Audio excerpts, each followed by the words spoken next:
In the summer of 1944, a strange note appeared in the surgical records of a POW hospital on Saipan Island. Due to the severity of the injury, amputation and stump revision must be given priority. To ensure future prosthetic fit, the estimated duration of surgery will exceed 20 hours. The patient was a Japanese soldier. In his own country, his wounds were a reason to abandon him. In the enemy's hospital, his wounds became the reason he had to be saved. War had never granted him dignity, but for the first time, a system regarded him as a person who needed to be repaired. Sometimes, the way an enemy classifies you is more revolutionary than the pity of your own people. Kenichi Sato was born in a fishing village on the northern tip of the Tsugaru Peninsula, where the winter wind felt like iron shards sliced off the surface of the sea, skimming across the face and forcing one's eyes to the ground.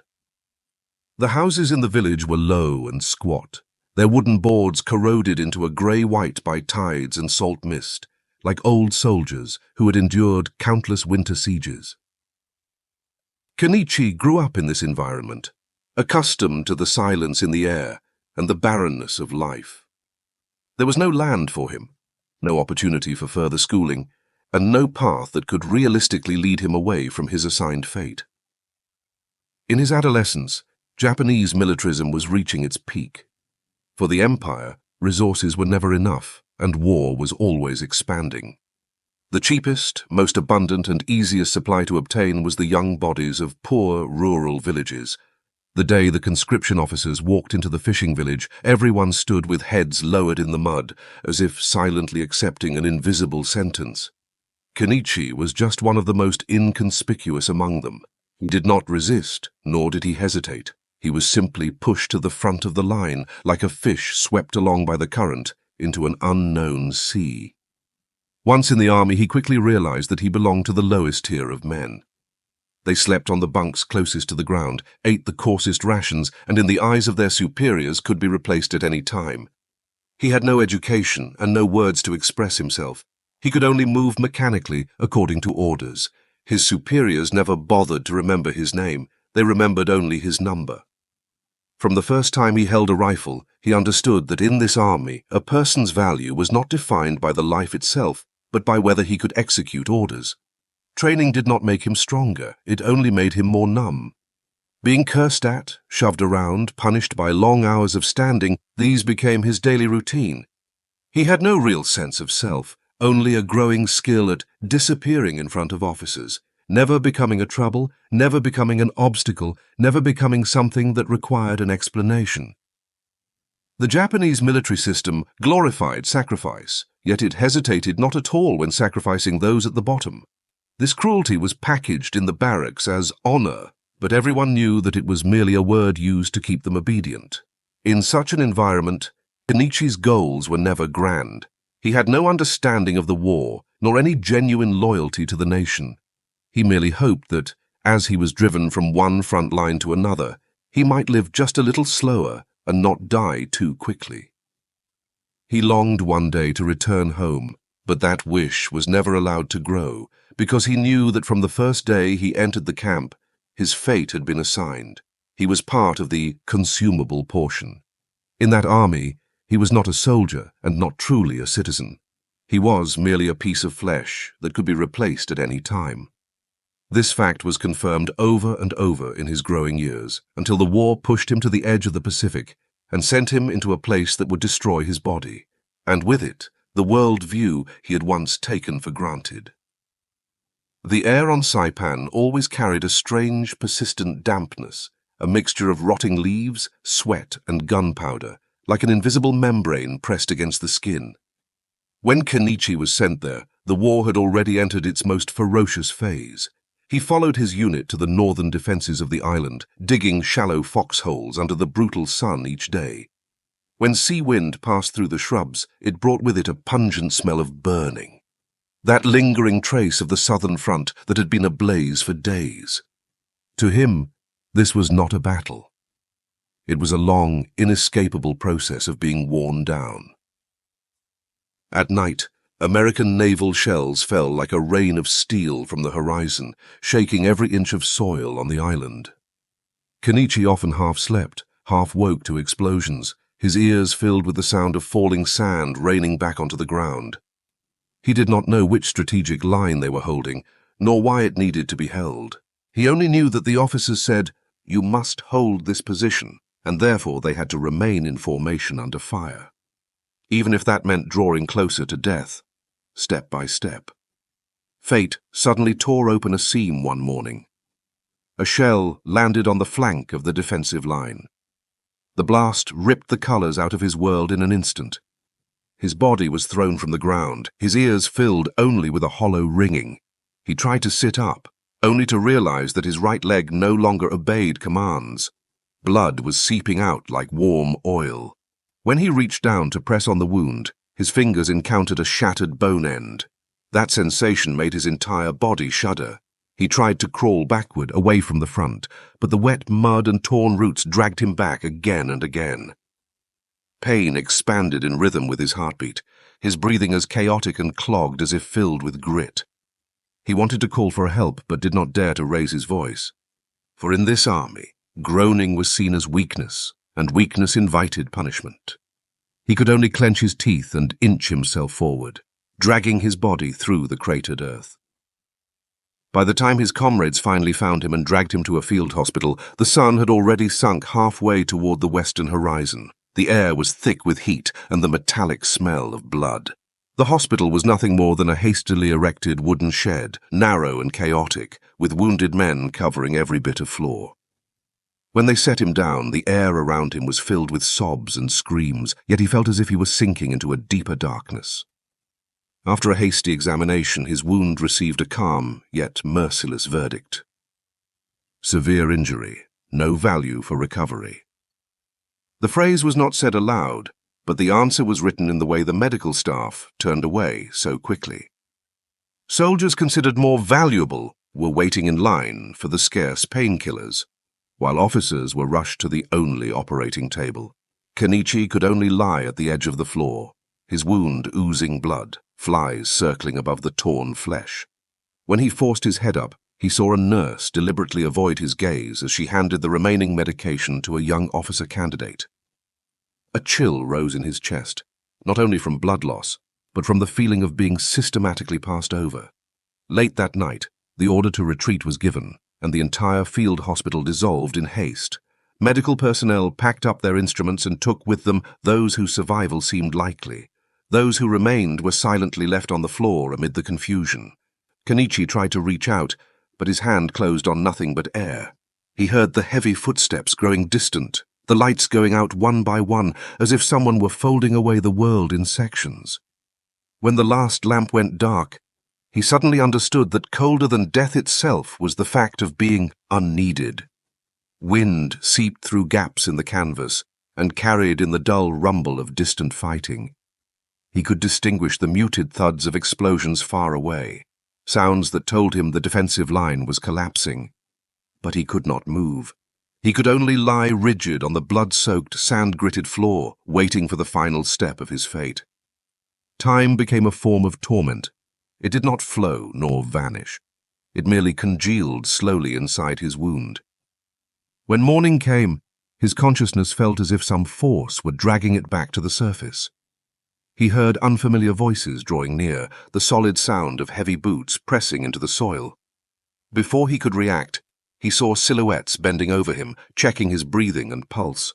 He wanted to struggle, but he had no strength left. They were American soldiers. Advancing along the front line, they had found this abandoned Japanese soldier. The violence he had anticipated did not occur. Instead, there was a swift professional examination, and a firm hand pressed on his shoulder. No hostility, only the calm of standard procedure. They lifted the stretcher in one smooth motion. In the instant he was raised, he realized his own army had abandoned him while he was still breathing, yet the enemy picked him up when he was almost no longer alive. Being abandoned by your own side happens faster than being struck by the enemy. On the stretcher, he was carried toward a rear medical station. He lost consciousness multiple times along the way, his ears filled by the vibration of engines, the sharp commands of medics, and the delicate clinking of medicine bottles.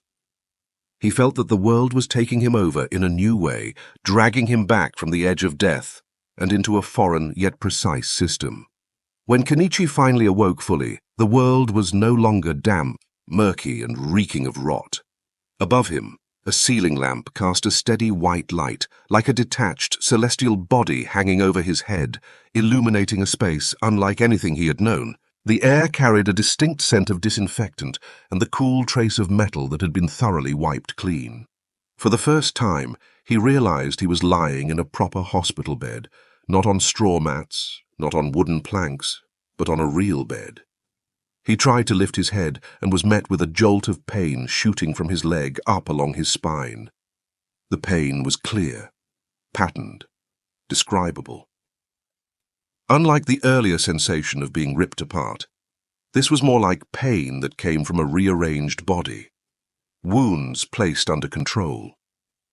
He knew nothing of medicine, but he could tell that his body had been worked on.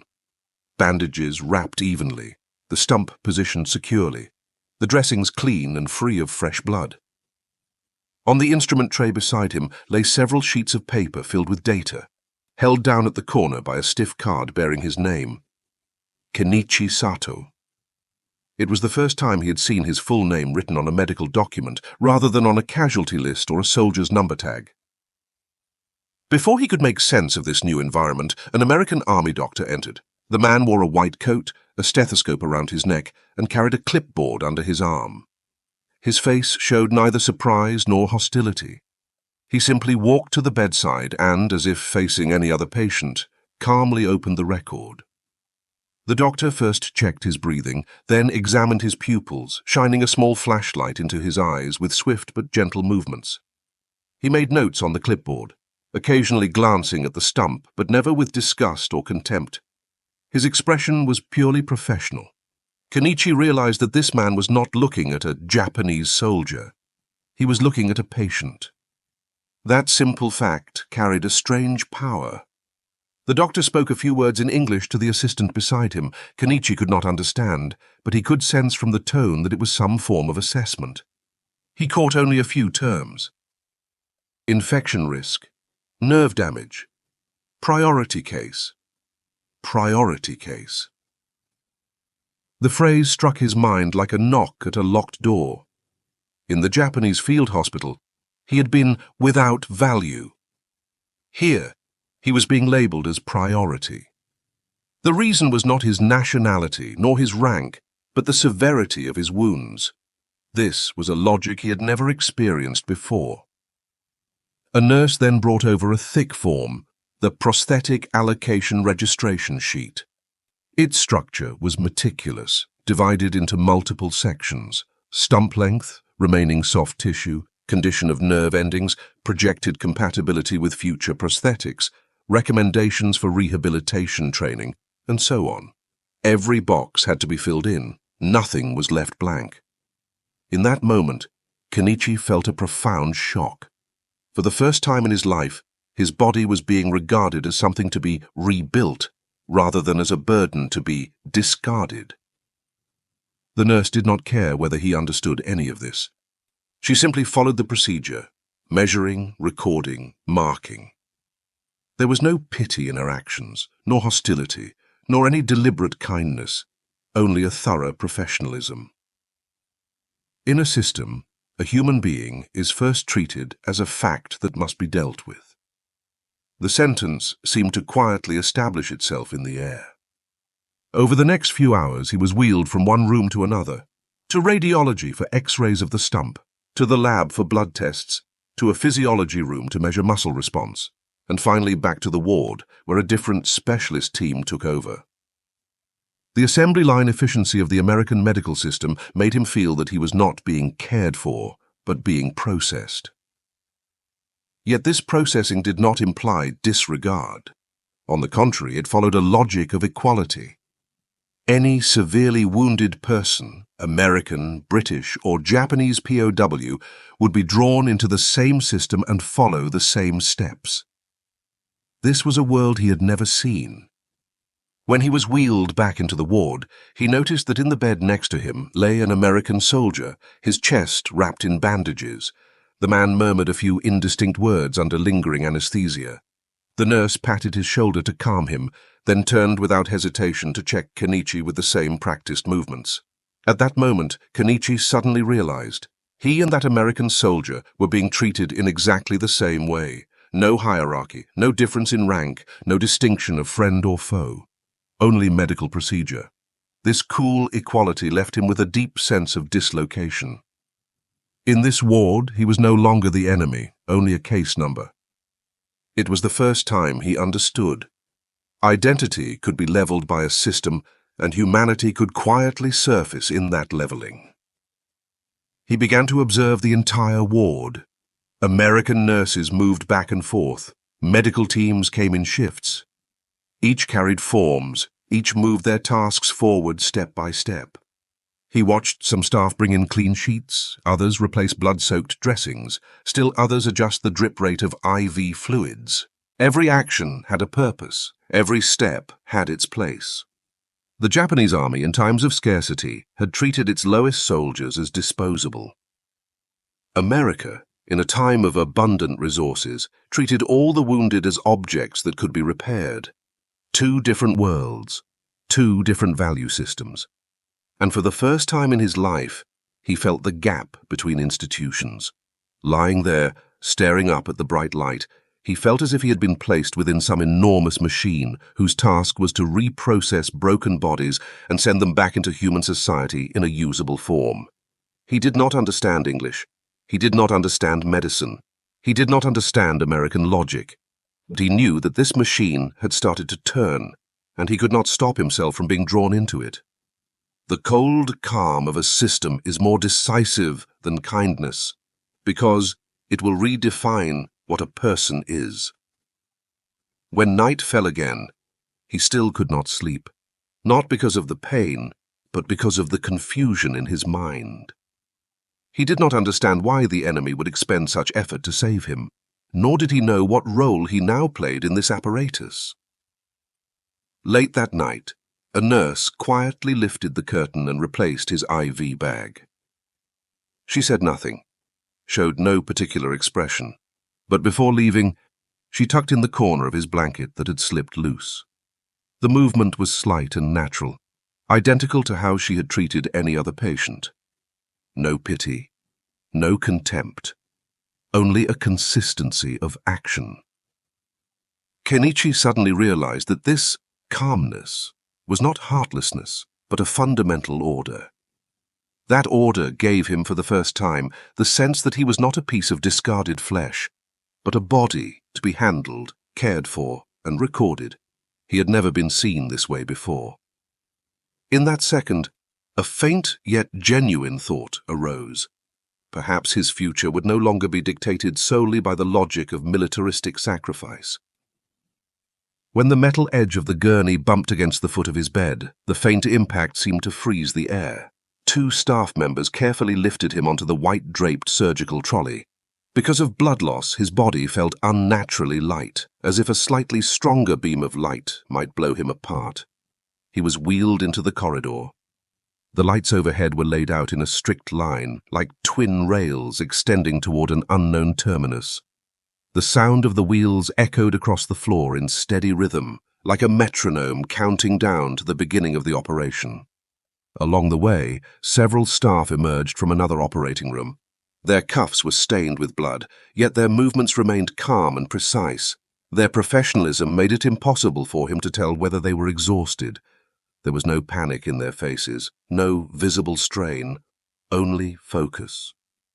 He realized he had entered a completely different world. Here, movements carried no obvious emotion, yet each step contained a profound intention: to restore injured bodies to working order. The trolley stopped outside the operating theatre. A nurse adjusted his breathing mask. Her fingers were cold but steady as she secured the strap, lightly supporting his chin. She did not meet his eyes, but her voice remained even as she said a few words in a language he did not understand, likely telling him to relax. He could not relax. In Japan, he had never been treated like this. He was not even sure he deserved to be treated like this. Why do they want to save me? The question hooked itself into his mind and tugged there relentlessly, without answer. The operating room doors swung open and a flood of light poured out. It was brighter than anything he had ever seen, a light that seemed to slice him open entirely, leaving no suffering or fear hidden. He was pushed inside. The room was cool, the air so clean it seemed untouched by human breath. On the instrument table, rows of gleaming tools were laid out with military precision. Several figures in white stood at their stations, each with a defined place, duty, and task. The lead surgeon stepped forward, briefly removed his mask to verify the patient's condition, then said only one sentence. "We're ready." Kenichi did not understand the words, but he knew what they meant. The surgery was about to begin. He wanted to speak, perhaps to ask questions, perhaps simply out of a primal instinct to cling to life. But he had neither the language nor the strength. The anesthetist inserted the needle into his vein, and a chill flowed upward through his blood. Just as his consciousness began to drift away, he heard the surgeon's final instruction to his assistant. "Let's try to save as much as we can." Save as much as we can. The phrase pierced his last line of defense. Sometimes dignity does not come from being respected, but from being repaired.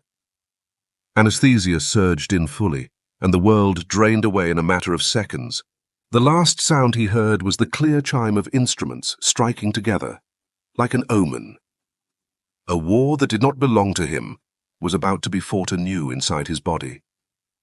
He floated through layers of half-consciousness, sometimes hearing footsteps, the ring of metal tools, the soft rustle of fabric being laid out, and sometimes sinking back into a silent depth.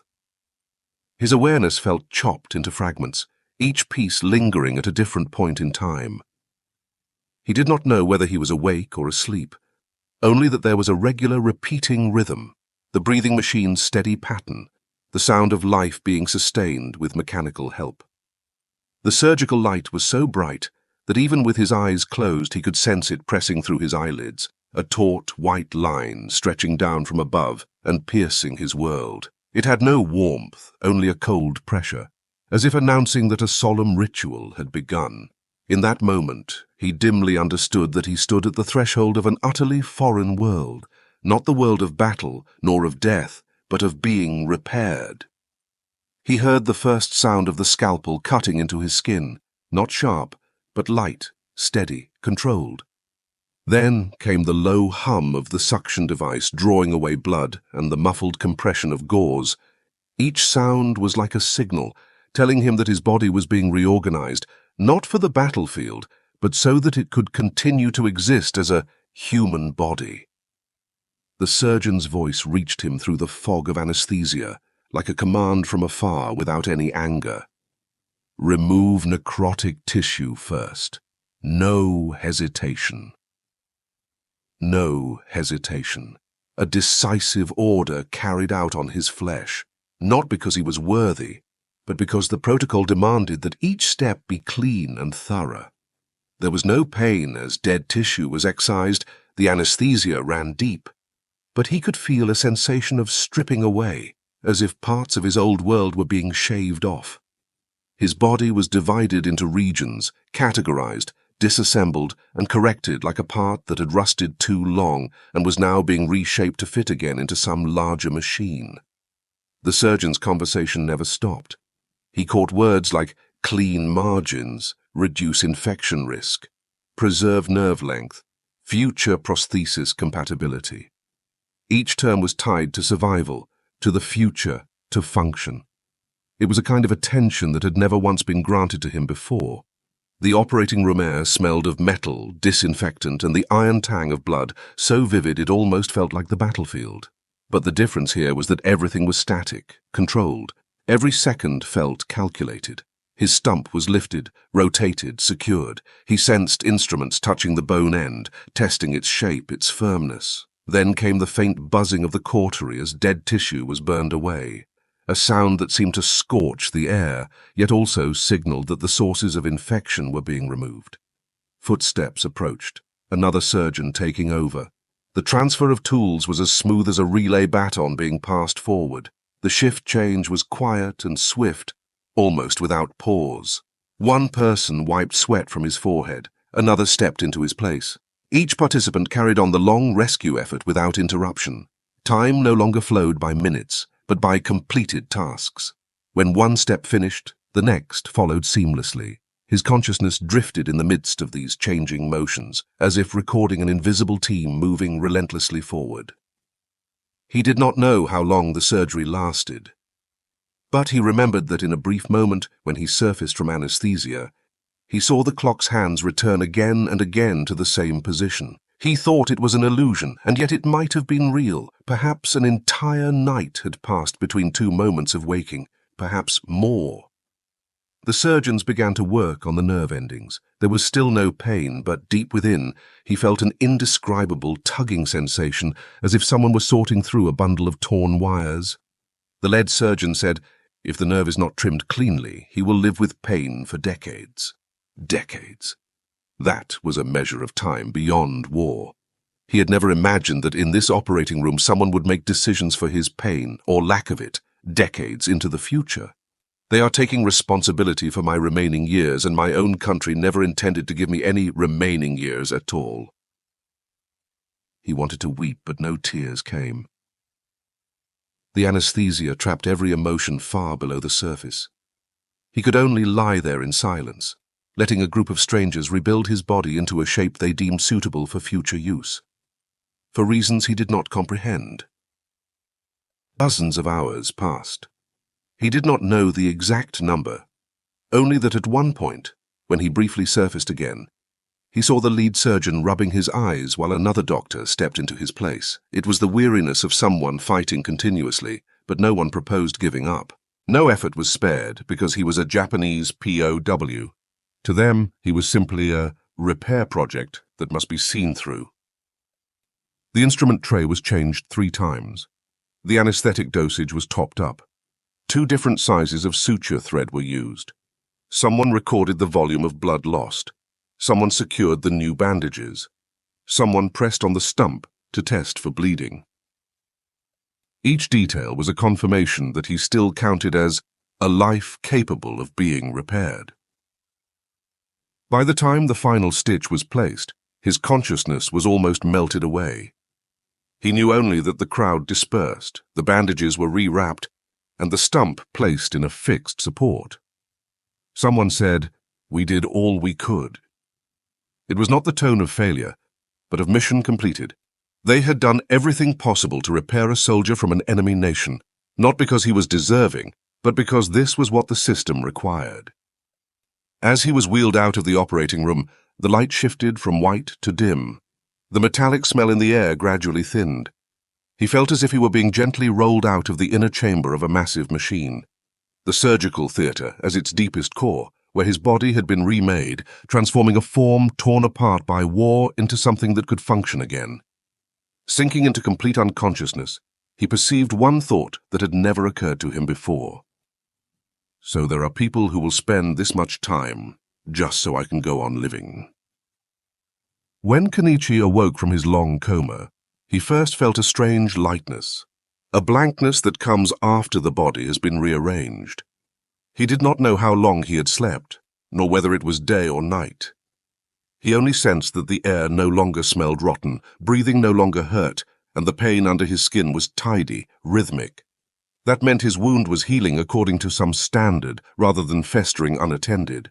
He tried to move and immediately sensed a difference in weight on his right side. The stump was fixed in a brace, the bandages clean, the sutures no longer oozing blood. A foreign but unmistakable reality surfaced within him. A part of his body was gone, but it had not been devoured by time. It had been removed with precision. This was a calculated absence. On the tray beside his bed lay fresh forms, the dates extended by several days. His name was still written at the top, but the categories beneath it had changed. Post-operative evaluation. Stump condition. Good. Initial prosthetic pre-fit stage. It was the first time he had seen his life recorded on a document that pointed toward the future. A nurse performed a basic examination, her movements light and steady. She neither smiled nor put on any explicitly sympathetic expression, but every action was firm. The steadiness of professionalism. The same steadiness she applied to the American soldier in the next bed, she also applied to him. Here, equal treatment is not a matter of attitude, but of procedure. A few days later, he was wheeled into the rehabilitation room. It was a larger space, its walls covered with skeletal charts and diagrams of therapeutic exercises. The air smelled of ointment and metal, like a kind of forge. But here, what they were forging were not weapons, but damaged bodies. Rehabilitation began with measuring his muscle contractions. The therapist asked him to tighten and relax his thigh muscles. Kenichi did not understand the words, but he understood the gestures. His muscles, weakened by bed rest, responded feebly, yet his weakness elicited no scolding. It was simply noted down. With each twitch of his muscles, the therapist watched carefully and recorded measurements on his clipboard. He had never imagined that the movement of his leg was worth documenting. In Japan, only the physical capabilities of officers merited evaluation. Here, anyone who was still alive generated data. Next, they had him practice sitting up, balancing, and shifting his weight. For a man missing a leg, each of these steps was fraught with difficulty. Still, the therapist remained patient. No irritation, no exaggerated encouragement. He merely demonstrated, then supported Kenichi in the same steady manner. Emotionless support was more effective than words in helping him remain upright. When the prosthetist appeared for the first time, he carried a metal measuring device and several sheets of blueprints covered in pencil marks. Seeing those drawings, Kenichi felt a shock he could not name. They were not weapon schematics, nor strategic maps, but designs meant to help him stand again. The prosthetist measured the stump's circumference, contour, and pressure points with the accuracy of someone handling a highly precise fitting. Each touch was deliberate. He wrote down numbers and compared them with reference measurements on another card. His stump, he realized, was not simply ruined. It had been redefined as the interface that would one day connect to a prosthetic limb. This was a new language he had never encountered. The prosthetist then produced a rough test model, an unfinished wooden prosthesis, laying it in Kenichi's hands. It was heavy, yet balanced. When he touched the wood, it felt as if he were touching another segment of his fate. He had no words for the feeling, but the crude model told him he would stand again, not as a soldier, but as a human being in need of reconstruction. The rehabilitation program was strict and coolly impersonal. No sympathy, no consoling comfort, no praise, only movement, correction, and repeated movement. The first time he tried on the test prosthesis, his leg muscles convulsed and his body wobbled. He thought he would fall, but the therapist stood behind him, hands lightly on his shoulders, helping him regain balance. Pressure on his shoulders was neither warm nor harsh, just necessary.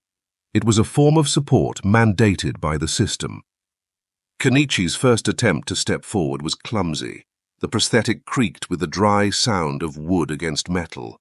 He expected disappointment or impatience from the therapist, but the man merely said calmly, "Again." So he tried again, and again, and again. This emotionless persistence was more powerful than any reprimand. It made him feel that he was no longer a burden, but a person the system had decided must be repaired. One day he was wheeled into a corridor outside the hospital to test his gait over a longer distance. The sunlight was harsh. He raised a hand to shield his eyes. It was the first warm sunlight he had felt in a long time. The last time had been on the front lines of Saipan, mixed with explosions and death. Now the sun shone on him as he stood beside a rail built for patients like him, trying to take a steady step. His first step was not glorious, not victorious. It was simply a movement allowed by the system. This mattered more than the step itself. The therapist recorded his stride length. The prosthetist watched the angle of force on the artificial limb, occasionally kneeling to inspect the wear on the foot. They discussed his center of gravity, his stride, how his muscles were adapting. In their eyes, there was neither prejudice nor particular emotion. To them, he was a subject of work, a part of the process. And it was this inclusion in a process that for the first time made him feel he belonged to some structure, instead of being a discarded shadow. When that day's training ended, a disabled American veteran also arrived for therapy, his left arm replaced by a hook prosthesis. The two men met each other's eyes briefly. There was no hostility in that glance, nor any familiarity, only a strange sense of equality. Kenichi did not know what the next step in the rehabilitation center would be. He only knew that every day he was scheduled for training, testing, and recording. These stable routines kept him from feeling like he was being dragged around as an afterthought. He began to wonder silently, what would the Americans do with a Japanese POW after all this? The answer appeared one morning. Medical staff wheeled him out of the ward and down a long, clean corridor. Sunlight filtered through the windows, glinting off the metal sections of his prosthesis. They took him downstairs, across the hospital's front court, and onto a truck. Inside the truck sat several other recovering POWs, some missing a leg, others missing part of an arm. All bore the quiet stillness of those who had been ground down, and then repolished. The truck drove into town. For the first time, he saw an America beyond the battlefield. Orderly streets, shop windows, civilians at newsstands, the faint aroma of coffee drifting from the sidewalks. It all felt unreal to him, like a different world existing outside of war. The vehicle finally stopped before a building, a public library with broad stone steps and white pillars. They were taken inside. The interior was quiet, filled only with the sound of turning pages and soft footfalls. He was wheeled to an unobtrusive table in a far corner of the main hall. Above it, a line of English words was written. He could not read them, but the officer beside him offered a simple explanation. Career counseling for veterans. He did not understand why he had been brought here. He was not an American veteran. He was not even a soldier anymore, just a captured, maimed man. Behind the table sat a middle-aged social worker with glasses, a stack of forms, a fountain pen, and a thick occupational manual spread out in front of him. He looked up briefly at Kenichi, his face devoid of any visible emotion, as if he were facing an item that needed to be processed according to procedure. That look struck Kenichi to the core, not because he felt insulted, but because he was confronted by a logic that was utterly foreign to him. The social worker pointed to the chair beside the table, indicating in simple English that he should sit. Then he wrote Kenichi's name, Kenichi Sato, on the form, as naturally as if writing any other name. Next, he went through the form column by column, degree of disability, type of prosthetic in use, stage of rehabilitation, previous skills, trainable skills, and what level of physical labor he might tolerate after the war. He even assigned Kenichi a category, general labor. Every entry was made without hesitation. The form did not care what he had said, nor where he came from. It only cared about two questions. What condition is your body in now? And what can you do in the future? He suddenly realized, here, categories did not change because of enemy or ally. They existed solely to serve the logic of the system. The Japanese military's classifications could shift in an instant with orders, emotions, or rank. Here, the categories were fixed. They would not be altered for who he was. In that moment, the kind of order he had once thought belonged only to victors descended upon him. This stability was suffocating, but it also left him nowhere to hide. In the final field, the social worker wrote, "Recommended post-war occupation, manual reconstruction work." He tapped his pen lightly against the clipboard and looked at Kenichi. There was neither pity nor leniency in that gaze, only a message. This is how you can go on living. In that moment, Kenichi fully grasped the power of the American system. It was not kindness, but calm. Not mercy, but stability. Not sentimental concern, but the decision to treat human beings as entities that would continue to exist. When a person is first classified as a part of the future, his life begins to be rebuilt. Before repatriation, the military put all his medical records into an envelope and handed it to him. The thick stack documented every stage from his injury to surgery, from rehabilitation to prosthetic training. It was not a symbolic token. It was his identity inside the system. He boarded a repatriation ship. Sea wind brushed the join between stump and prosthesis, carrying a dull ache. But this pain was real and clean, pain that belonged to someone alive. When he returned to Japan, the country was already in ruins. Cities lay in charred fragments from the bombings, and people drifted through the streets like broken shadows. There were no welcoming crowds, no organizations waiting, no coherent plans. Countless demobilized soldiers wandered aimlessly through the wreckage, but Kenichi did not join them. He went to the labor recruitment office. It was one of the few places still functioning with some semblance of order. There was a desperate need for manual labor to clear debris, repair roads, and build temporary housing. When the staff saw his prosthetic leg, they paused for a moment. The device's precision was unlike anything his defeated country had produced. "Can you work?" they asked. He nodded. "Have you done construction or rebuilding work before?" they asked. He remembered the form in the library, the social worker's written recommendation, the therapists and prosthetists who had redefined his leg as part of a future. So he answered, yes. He began hauling timber for reconstruction teams, helping to erect temporary shacks, clearing fallen bricks and twisted beams. The prosthesis made him slow, but he could walk. He bent down amid the ruins, lifting one support beam after another, his movements clumsy yet steady. Post-war survivors had no time to judge who he had been, no time to sneer at his artificial limb. They cared about only one thing. He could work. He could help others stay alive. That was his rebirth.